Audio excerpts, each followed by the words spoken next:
Welcome. This is Kyle Agri. I'm here with Coach Brad Miskovich of the Cheyenne Horace fishing teams in the Lake Agassiz High School Fishing League. And we are going to take a little bit of time to visit with you, boat captains, specifically some of you who may or may not have done this before, to kind of give all of you a sense of what it means to be a boat captain, what the expectations are, what you can expect when you head on out to the lake for one of our outings. And before we jump into that too far, I just want to say thank you. Thank you to all of you for taking time to be a boat captain. I know some of you are parents, some of you are family members of our student anglers, but some of you are not. Some of you are just doing this out of the goodness of your heart, and it is greatly appreciated. And just know that what you are doing is absolutely making a difference for these student anglers, not just in teaching them to fish, but giving them life experiences that they'll take with them for the rest of their lives. And that is of the utmost importance and really the big picture of the goal that we're trying to do here. As a boat captain, you know, what are the expectations? What's expected of you? And the first thing I would say is you don't have to be a fishing expert to be a boat captain. Our best boat captains are just plain good people. They're not professional tournament anglers who know every trick and trade of the art of catching fish.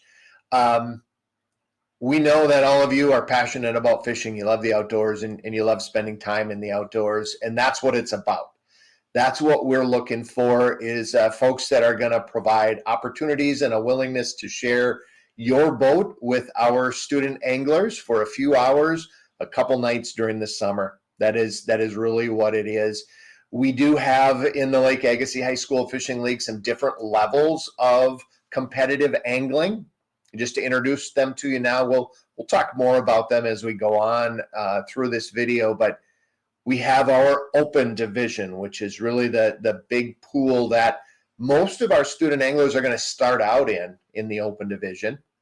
It's really focused on giving our student anglers a great experience on the water, teaching them about boat safety, teaching them about fishing, teaching them about sportsmanship, and it's really about getting the kids and the students out fishing. From there, we move up to the junior varsity division, which is it holds a lot of similarities to other junior varsity sports. It's preparing them to learn more about the competitive aspect of fishing to eventually, hopefully, represent their school on the varsity level. Our varsity level anglers in the varsity division are those that are truly interested in the competitive aspect of fishing, not to diminish the sportsmanship and all the others. That's still there too, but we do put an emphasis on the competition, and I think it represents the student anglers that will be out there fishing local, regional, and maybe even some national tournaments someday after they finish their experience in Lake Agassiz High School fishing. You know, no matter what that division is, it's about having a good time on the water. It's about being a good sport. And sportsmanship is one of the emphasis we put on all of our student anglers and boat captains as well. At the end of the year, every team has the opportunity to award a Shield Sportsmanship Award to one of the student anglers on their team. And that's something we want to keep in mind throughout the course of the season. And those awards are achieved by, their actions out on the water at the boat ramp and interactions with their team and other student anglers. So that's a really good thing to always keep in mind as a captain. Know that the Lake Agassiz High School Fishing League is a multi-species fishing league. And so in our open division, we have the ability to score fish in the bass, the walleye, the muskie and pike division, also the crappie, and the bluegill sunfish division. So we've got 5 different divisions of fish that are scoreable. We can score up to 5 fish per event for our nightly team score or boat score.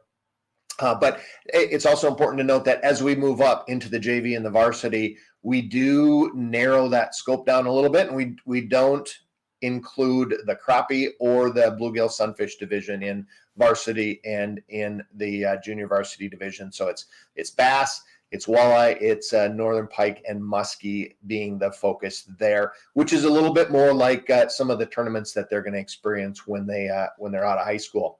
On the bass side of things, smallmouth bass, largemouth bass score the same for all three divisions, open, JV, and varsity. Rock bass do not count. Sorry, they're fun to catch, but we do not score them. So smallmouth and largemouth bass score the same. That's a great clarification, and that's a question we've gotten, and we do get it pretty much every year, and so it's good to know. As a boat captain, you're allowed to fish. You're allowed to have a line in the water, but any fish you catch do not count toward your team's score. They're simply you being able to fish alongside your student anglers. It's also an opportunity perhaps to teach them some techniques, and that includes, if as a boat captain we set the hook, we got a fish on the line, we can't hand that off to one of our student anglers and expect that they're going to be able to count that in their score. If you catch it, if you set the hook, if it's your fish, use it as a learning opportunity, and then make sure that it's released and not scored. We do, in terms of the league, we ask you as a boat captain, just so you know, we do background checks. We do expect that you have insurance on your boat that you'll be using, and if requested, to be able to provide that proof of insurance.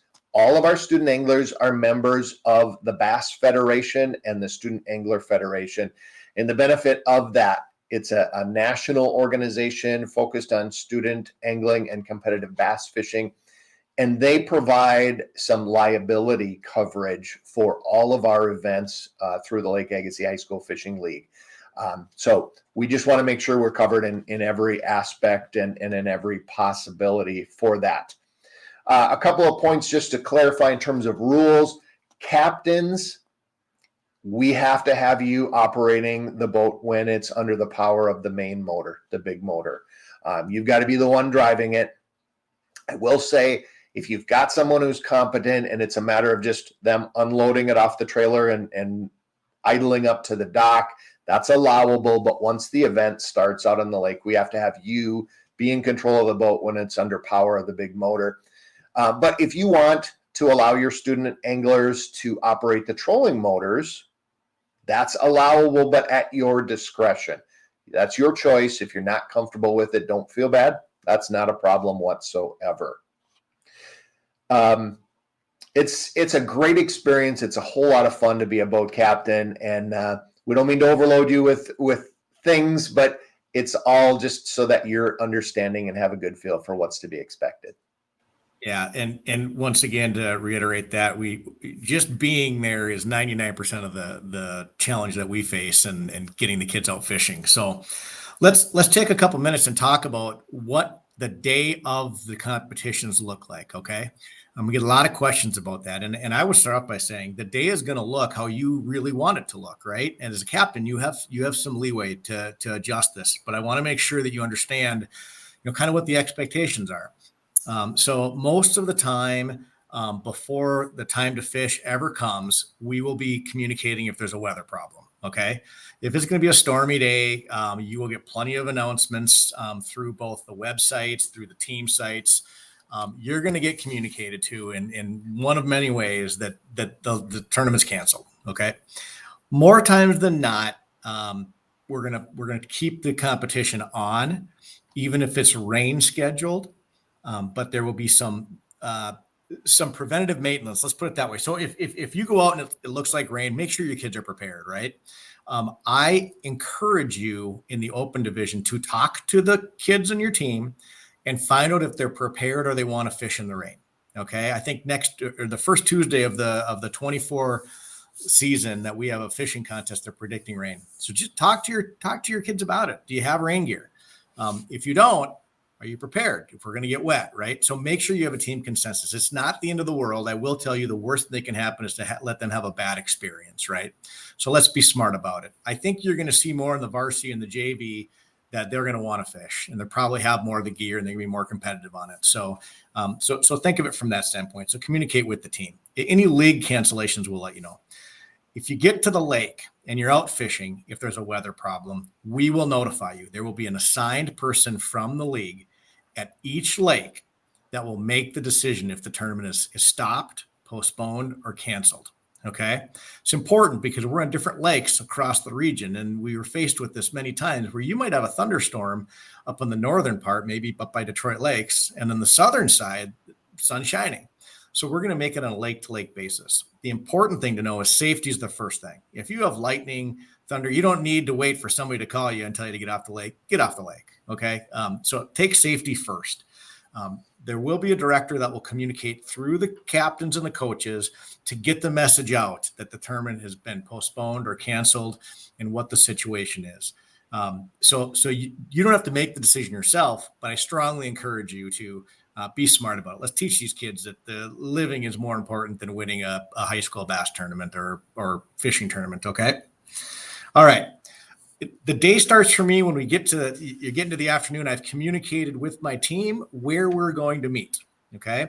In many cases, you may be bringing the anglers down with you from the Fargo-Moorhead area. Maybe you meet at a Walmart or somewhere like that, and you set the time. They'll meet you there. You take them to the lake. You bring them back to that parting spot, meet the parents or whatever is, and leave. Some cases we have people that are helping us out with boat captains from around the area. We'll be meeting the boat captain and the kids at the lake access. So just make sure you communicate when you're going to be there and what time to meet them. One thing that we do kind of have a rule about is if you're down to just one angler because kids are missing for whatever reason, we don't want that experience to happen. We want to have at least 2 kids in the boat at all times. So in the event that you're down to just one angler, unless it's your own child, we don't want that to happen. So we're going to ask you just don't participate that night, or see if we can find another boat to put that angler in. Okay. So keep that in mind. We don't want just a captain and one student unless it's a parent-child relationship. Okay. So you've told the kids where you're going to meet. You told them when we're going to meet there. Tell them what to bring. It's a big deal. They should all have their own life jackets. Okay. That's one of the things we encourage throughout the league. Every student should have their own life jacket. Yes, they're going to forget on occasion, so it certainly does not hurt to have a few in your boat. Bring their life jacket and wear their life jacket. I joked with a kid once. He kind of refused to put it on, so I made him wear it all the way from Fargo down there in the truck. Okay, so let's make sure these kids are wearing their life jackets. Make sure they bring it. When it comes to the tackle situation, don't take for granted that these kids have all the tackle, or that they're not going to bring the garage with, because some of these kids have 3-4 tackle boxes. And if you don't clarify with them ahead of time, they're going to bring them all. So let them know what you're thinking you're going to do that evening, or if you've worked with them on what you think they want to do, bring their favorite tackle box. They probably don't need 5 of them. Most of the kids have some assortment of tackle or a rod and reel. We've got programs in place to help them if they don't. If you come across one that doesn't have a fishing rod or some minimal tackle, please let us know. Let your coach know, let the league know, because we're going to make sure that they get one, right? That's part of this league, is growing it for the future.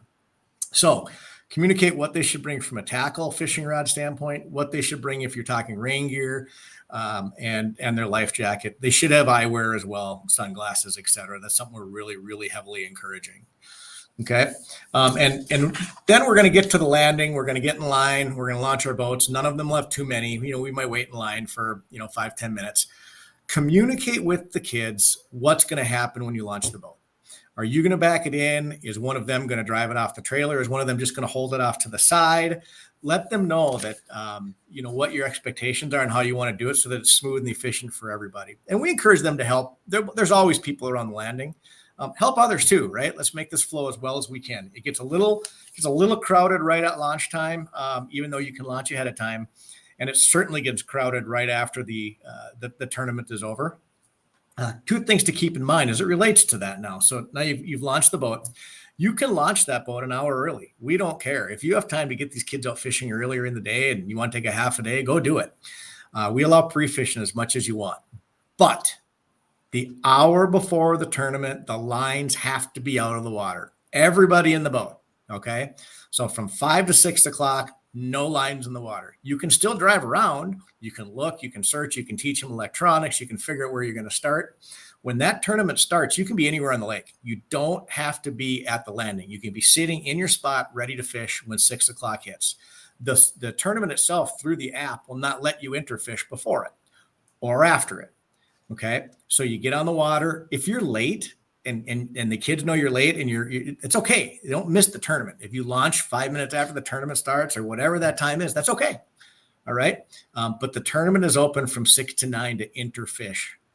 If you fish right up till 9, if you catch a fish at 9:05, the app's not going to let you enter it. Okay. The tournament's over. You're not penalized because you're not back at the landing. So you can fish the full amount of time, but you cannot enter fish before or after that. And you cannot have a line in the water before that tournament for 1 hour. Okay. So we try to make it as easy as possible. We do encourage you to get back to the landing at a reasonable time, just for a safety standpoint. We like to check and make sure everybody gets off the lake. We all have phones. Use them. If you're having motor problems, just communicate it through the channel. I guarantee you there's going to be somebody that we can get out there to help you. Okay. So don't let that ruin the night. Just communicate if you have to, and if you're having boat problems. So, okay. That pretty much takes care of the logistics of getting onto the lake and fishing. So now let's talk about what happens, because you're going to catch fish, right? When you get a fish, we're going to use the app called Fish Donkey. Don't wait until the day of the tournament to download Fish Donkey. I'm encouraging everybody on my team to have it downloaded before the weekend before the first tournament, and they can play around with it, get comfortable with it, find your team in the app, etc. You don't have to have it if somebody else on your team has it. So we are allowing students to have it. So communicate with the students who is going to have the app on their phone and what the team name is. We will assign that as you get that out and it gets closer. You'll know what your team name is so you can find it. And somebody on your team has to know how to use it. It's always a challenge the first time. So maybe practice it or work with it right before your first tournament and make sure somebody has it ready to go. Okay. I would say, Brad, too, that with Fish Donkey, you're going to set up an account for your team, and your username for your team should be the team name that your coach has given to you for that team.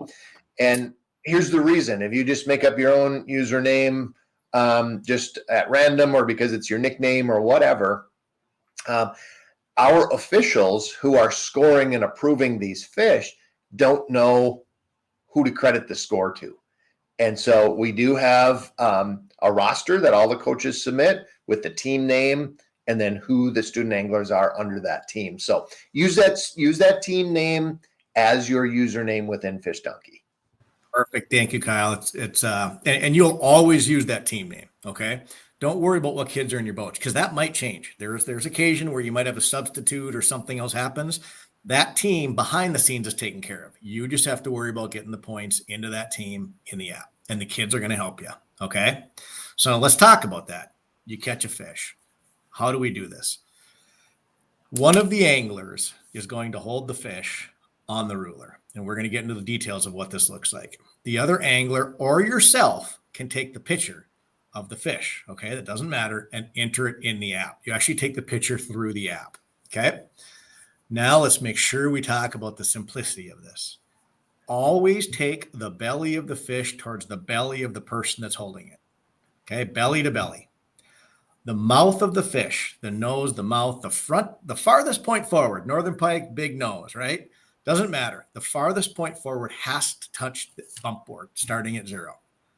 Belly to belly, hold the tail on the ruler. So now you have one hand on the main part of the fish, one hand on the back part of the fish.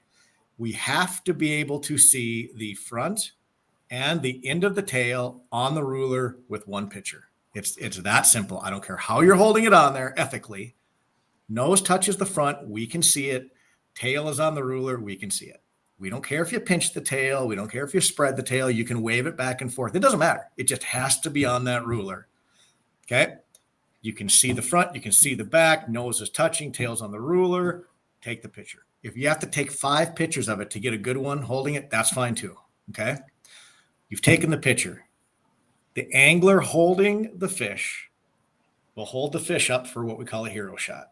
So you'll take picture on that ruler, 1, 2, 3, 5, 10. We don't care.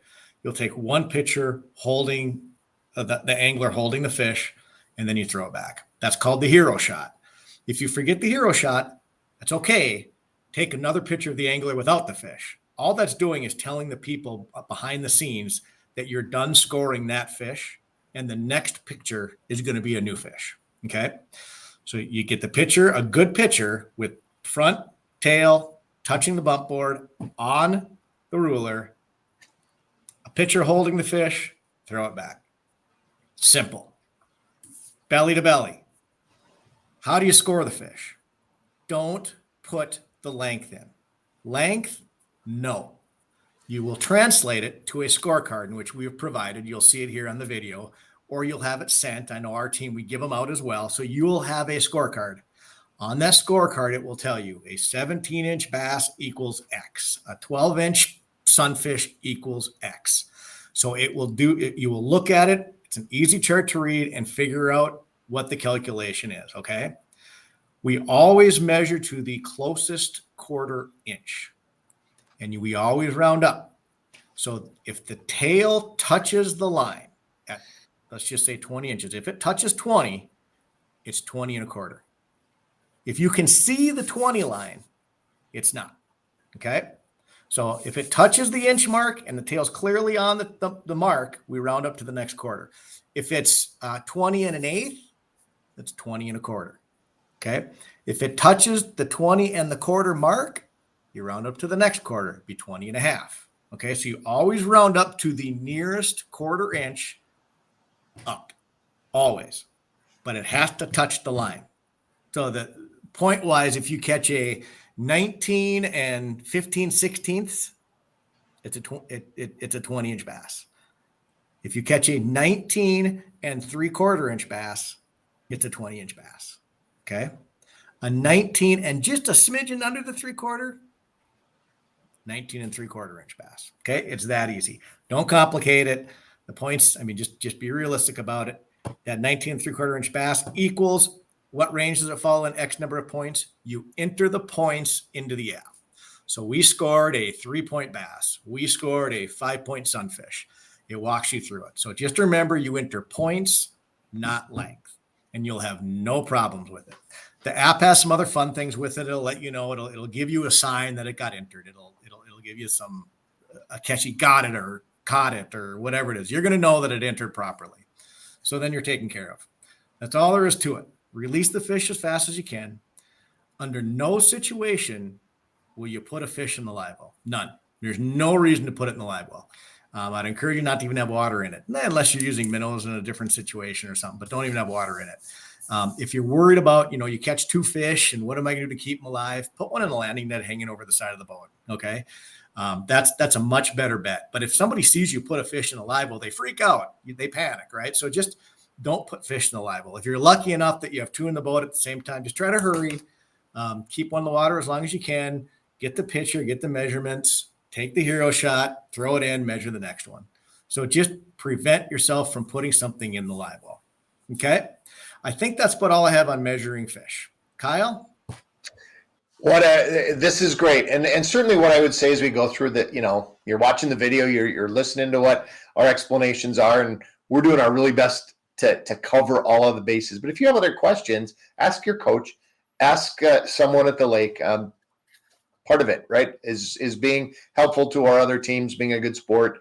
And so we want to make sure everybody feels comfortable with the process and going out there on our days of our events.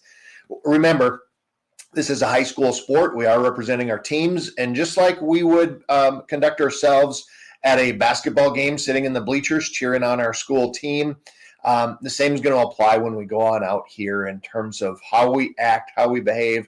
And specifically when it comes to alcohol and tobacco, we do not allow alcohol and tobacco at our Lake Agassiz High School fishing events. That would include while we're with our student anglers, while we're at the boat ramp and the access, and while we're out on the boat. So we appreciate your help with that and just being compliant and know that we're setting an example for our student anglers to they're watching us, and that's one of the big things that we're there to do is to be a mentor and to be someone that they can look up to. If you show up and you communicate and you're safe, have the kids wearing their life jackets, and they get to fish, you've just made their day. That you've just been a successful boat captain. So Kyle's reiterating some of the details to doing that. Just use common sense. Show up, communicate with the kids so that they know when and where and how. Be safe. Wear the life jacket. You've just made their day. Also, please don't ask the kids for any kind of like a payment for the money or anything like that, right? We'd have programs we're trying to help out with, whether it's gas gift cards or whatever it might be. It just puts the kids in an awkward situation. And so just think about it as, yes, you're volunteering, and hopefully we'll try to reward you some way, shape, or form as we can, but it's not the kids' place to have to do that. So keep that in mind as you're working with these young anglers. Really great points. We're super excited for a fun season. We're looking forward to our time on the water, and I know I speak for Brad when I say this, and you're gonna get more out of being a boat captain than you expect. It's a very rewarding experience. It's fun, and you build relationships with these young people, and it's awful fun to watch them grow and learn the sport that we love and are so passionate about. So just in closing, thank you again for boat captaining. We appreciate it very much. We couldn't do it without you. And if you do have other questions, let us know. But a good resource is LakeAgassizFishing.org. We do have rules. We do have lake maps. We do have the scoring conversion chart. As much information as we can get, we're going to put on that website, and as many updates as we can get, we're going to put out there on the Lake Agassiz High School Fishing Facebook page. So again, thank you. Let's have a great season, and look forward to it.